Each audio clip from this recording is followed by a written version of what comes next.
Ya, udah, Pak. Assalamualaikum warahmatullahi wabarakatuh. Perkuliahan ketiga kita mulai. Bapak akan langsung share screen-kan saja materinya. Nah, ini menyangkut karakteristik. Ada kelihatan? Ada nampak materinya? Nampak, Pak. Nampak, Pak. Karakteristik dan perkembangan media.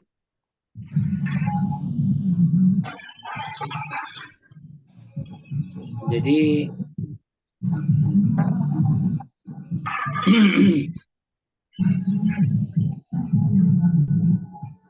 karakteristik media online atau jurnalisme online ini itu real time atau running news. Itu berita selalu update dan aktual. Bisa diberikan saat kejadian berlangsung atau beberapa detik setelah peristiwa. Itu karakteristiknya salah satu. Kemudian global audience, baca di seluruh dunia selama ada koneksi internet plus perangkat komputer dan gadget.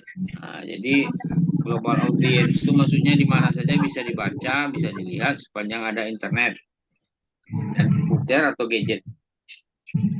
Dan karakteristik lainnya yaitu timeless. Nah, berita dapat disebar dan diakses kapan saja, di mana saja, 24 jam non-stop. Jadi tak ada batasnya, dapat disebar, diakses kapan saja, di mana saja selama 24 jam.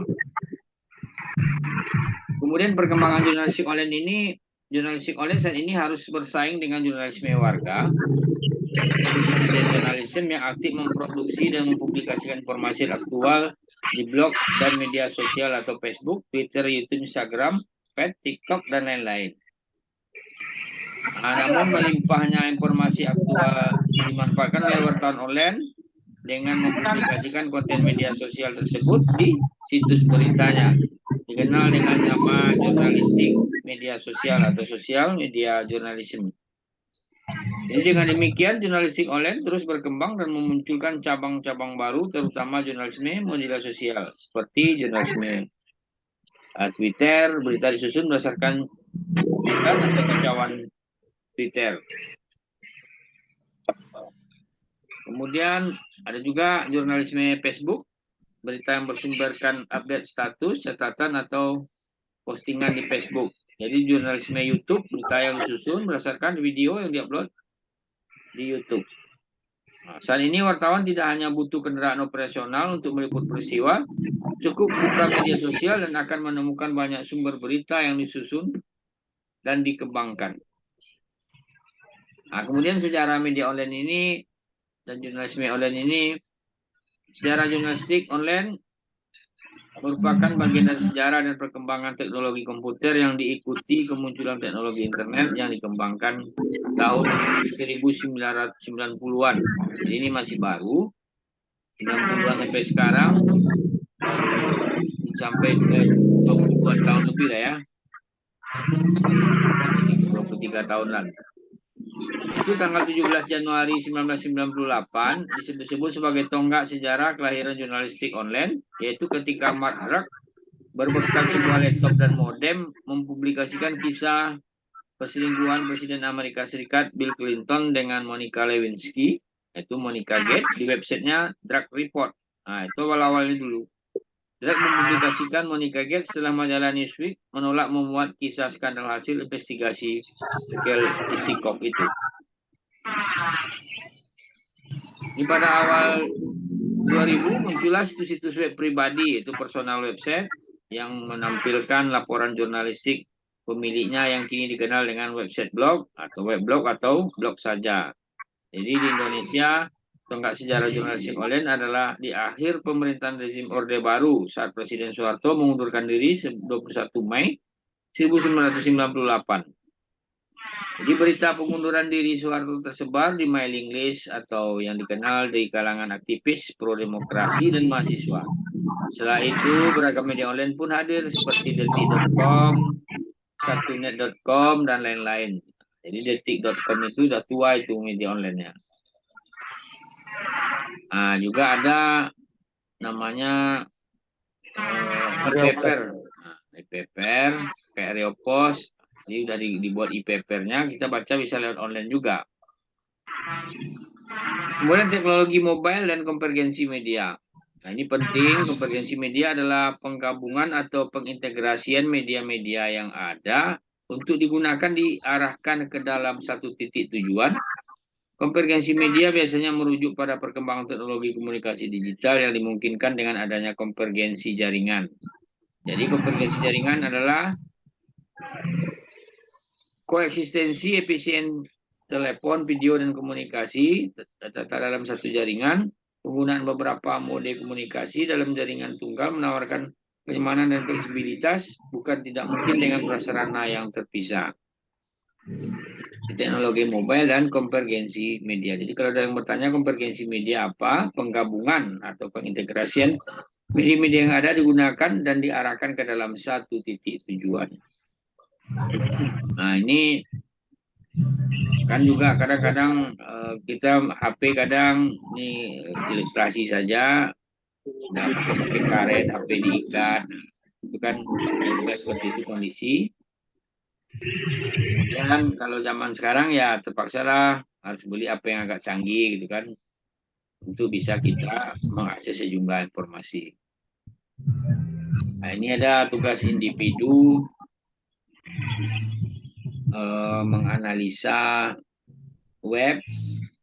Nah, kemudian apakah web tersebut mengikuti aturan, functionality, seberapa mudah menemukan konten di dalam web, audio visual apakah tersedia, bermanfaat, terpilih, dengan melibatkan pembaca panjang 300 sampai 400 kata. Ini tugas individu ini enggak usah dikerjakan dulu karena kita dalam beberapa hari ini sampai Selasa nanti juga ada kuliah. Kita tunggu dulu. Kemudian juga ini ada tugas kelompok biasanya, karena sekarang online kita tidak memiliki kelompok, jadi agak susah juga. Nah, itu untuk materi ketiga. Ada yang mau ditanyakan kira-kira tentang materi ini? Ini mulai dari karakteristik, perkembangan jurnalistik online, sejarah media online dan jurnalisme online, kemudian teknologi mobile dan konvergensi media. Ada yang mau ditanyakan? Ada yang mau ditanyakan? Wansa sama Nanda Rahman.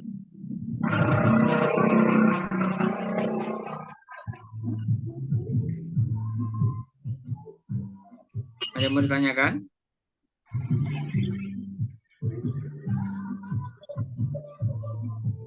Ada yang mau ditanyakan? Gini Pak, gitu. Saya Pak. Silakan. Dengar Pak? Dengar. Silakan. Jadi media secara online gitu Pak ya. Jadi gimana maksudnya dengan koran gitu Pak? Itu secara online atau secara gimana gitu Pak? Oh, yang tadi gambar koran Bapak tampilkan tadi itu? Iya Pak. Itu e-paper namanya. Dia sudah kan layoutnya kayak seperti koran juga. Nah, tapi kita membacanya lewat HP. Tidak pakai koran lagi, tapi dia tetap dibaca dari HP gitu. E-paper namanya.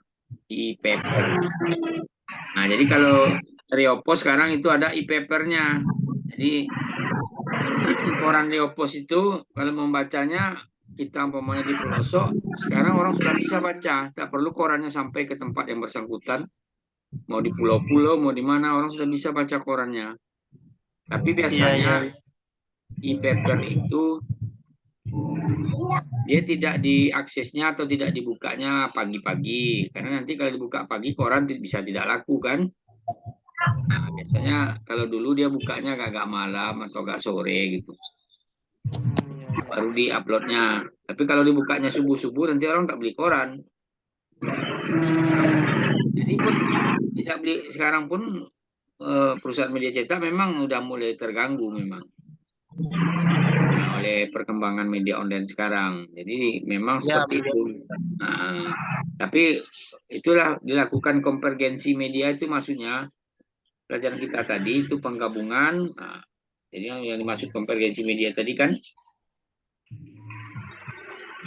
penggabungan atau pengintegrasian media digunakan diarahkan ke dalam satu titik tujuan. Konvergensi bisa merujuk pada perkembangan teknologi komunikasi digital yang dimungkinkan adanya konvergensi jaringan. Jadi dalam media siber itu sekarang bisa versi cetak digital, bisa live streaming, bisa kayak biasa teks, foto, dan video. Jadi sudah digabung-gabung di dalam itu sekarang. Ada juga orang cuma versi cetak biasa, tidak e-paper. Jadi dalam bentuk PDF dia. Jadi bisa diakses, bisa dibaca gitu. Tapi udah di layout dulu kayak seperti koran ada juga. Jadi orang tidak beli koran lagi. Ibu buka media online-nya. Di sana di dalam media online itu tersedia fitur-fitur sejumlah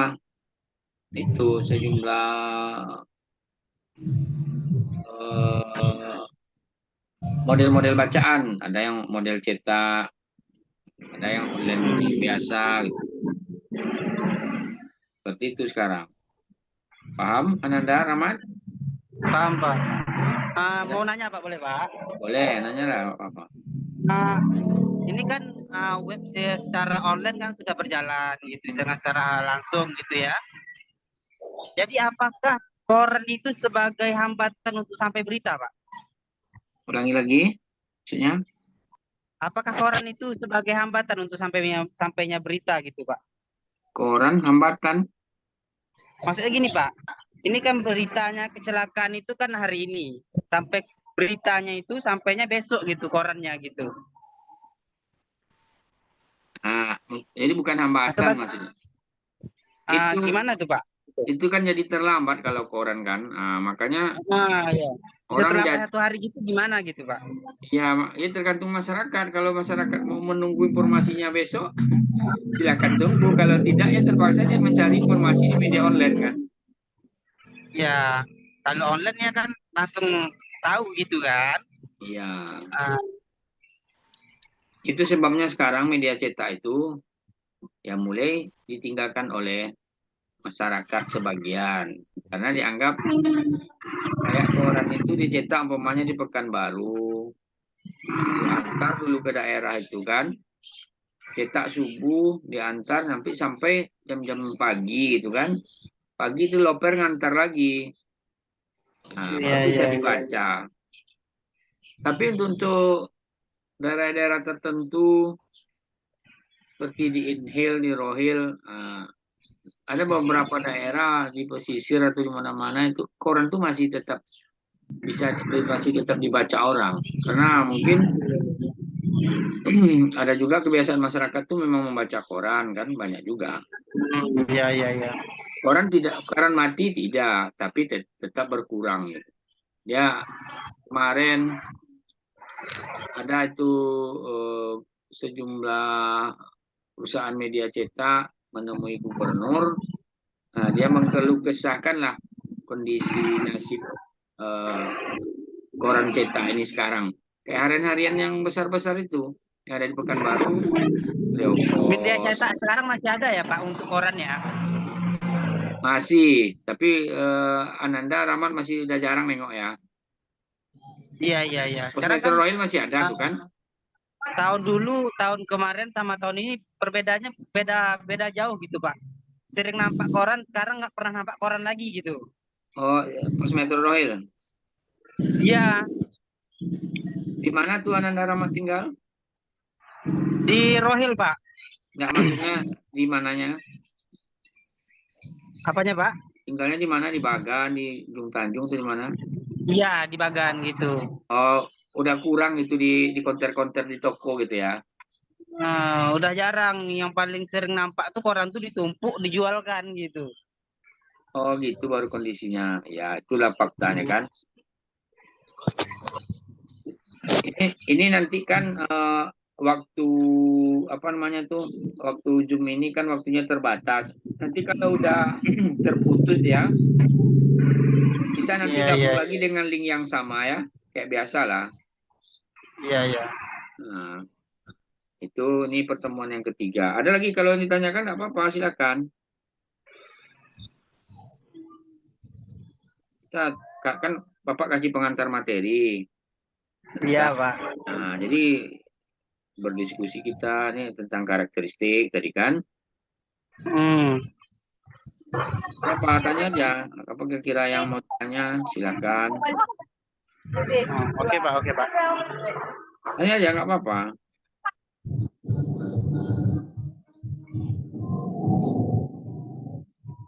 Materi tadi,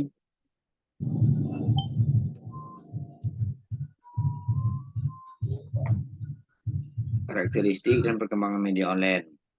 Jadi yang dikeluhkan oleh perusahaan koran itu ya seperti tadi, mereka omsetnya terus menurun, mereka minta kebijakan pimpinan daerah lah, bagaimana mungkin mensubsidi atau apa gitu kan biar koran ini tak mati, itulah ceritanya. Intinya seperti itu. Ya memang perkembangan jurnalistik online ini sekarang maju pesat.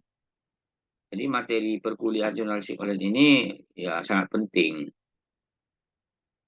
Kan bukan berarti kita menyepelekan media cetak, tidak. Media cetak kan ya tetap ada, tapi ya seperti itu yang Bapak bilang tadi itu. Mereka dalam kondisi kritis dan sudah banyak memang media cetak yang sudah tutup dan tidak eh, mencetak lagi karena tidak sanggup menutup biaya operasional.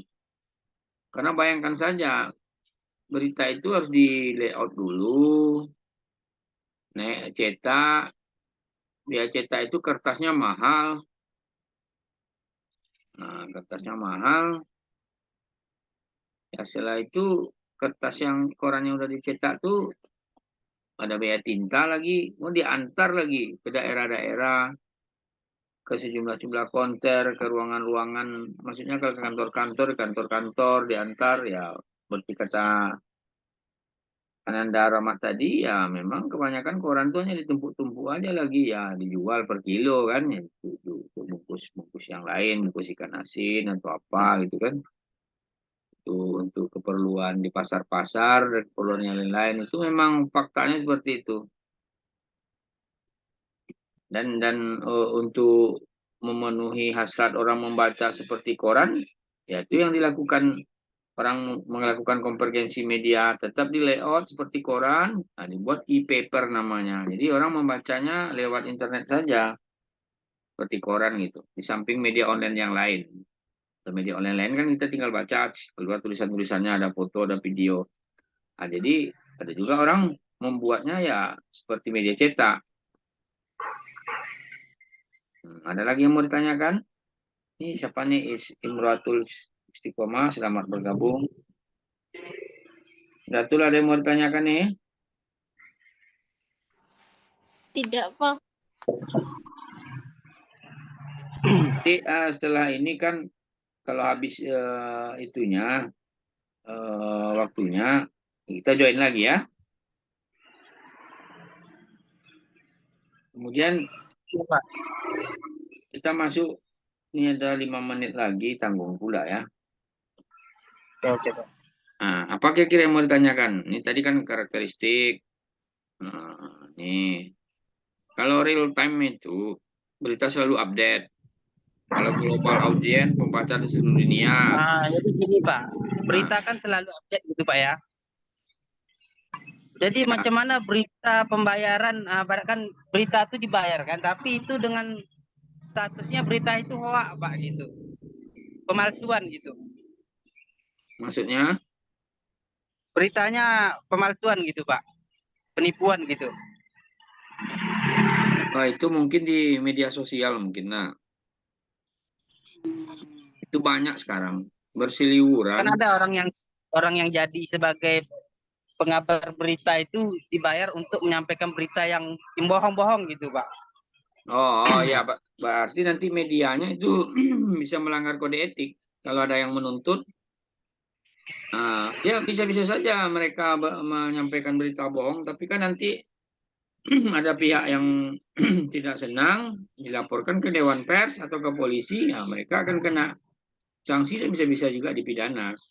Sudah banyak juga yang dipenjara gara-gara berita ini karena memang mungkin menyampaikan berita bohong kan. Ada yang dipenjara, tetapi berproses. Kalau berita itu berproses. Lain kalau media sosial itu kena undang-undang ITE. Nah, kalau berita, nah dia berproses tuh. Biasanya polisi dia minta pendapat ke Dewan Pers dulu. Nah, baru nanti mereka itu. Ya, sekarang ini kan sedang marah-marahnya caleg-caleg gitu ya, Pak. Nah, Jadi di situ banyak pembohongan gitu.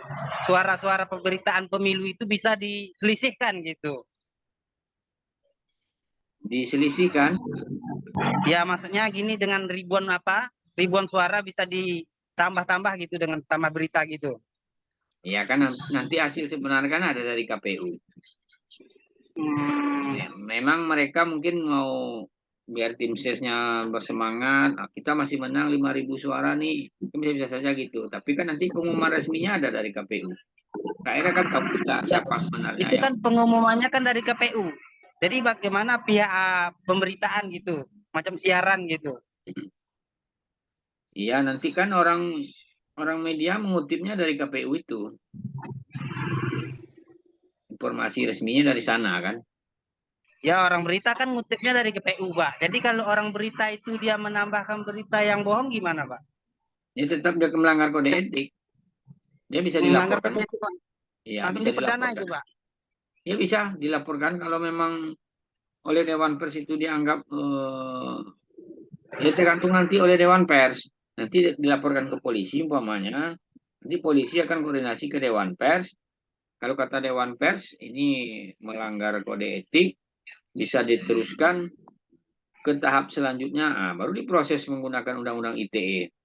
Tapi kalau kata Dewan Pers umpama rekomendasinya eh, ralat atau hak jawab, itu lain lagi. Ya kan ada prosesnya. Biasanya Oke, oke, seseorang oke. yang diberitakan keburukannya umpamanya contoh kan, itu dalam dalam dunia jurnalistik itu seseorang itu harus meminta hak jawab dulu kepada media tersebut. Nah, saya minta hak jawab dulu lah, saya tidak benar seperti itu. Dan media tersebut wajib memuat hak jawabnya. Kalau tidak, itu nanti bisa kena tuh. Kadang orang protes kan, saya nggak seperti itu, yang seperti yang kalian beritakan. Nah, dikirimnya lewat email atau lewat WA atau apa gitu. Pokoknya secara resmi Oke, ya. oke.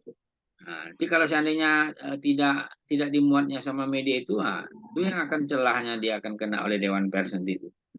Karena dalam prinsipnya ada nama pelajaran kita nanti pedoman pemberitaan media siber namanya.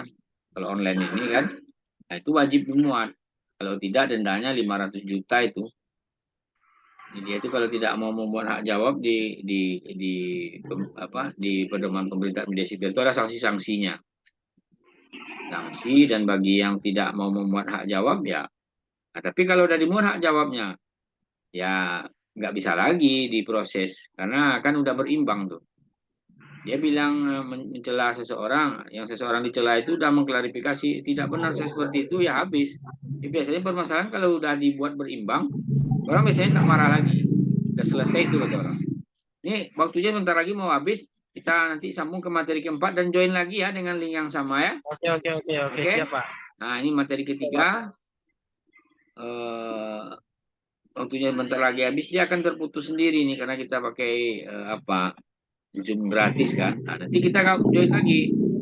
Hari ketiga selesai nanti kita gabung ke materi yang keempat lagi. Oke, oke, oke, Pak. Oke. Iya, Pak. Nah, bentar lagi dia terputus tuh dan nanti join lagi bentar lagi ya. Oke, Pak. Oke. Assalamualaikum warahmatullahi wabarakatuh. Waalaikumsalam warahmatullahi wabarakatuh.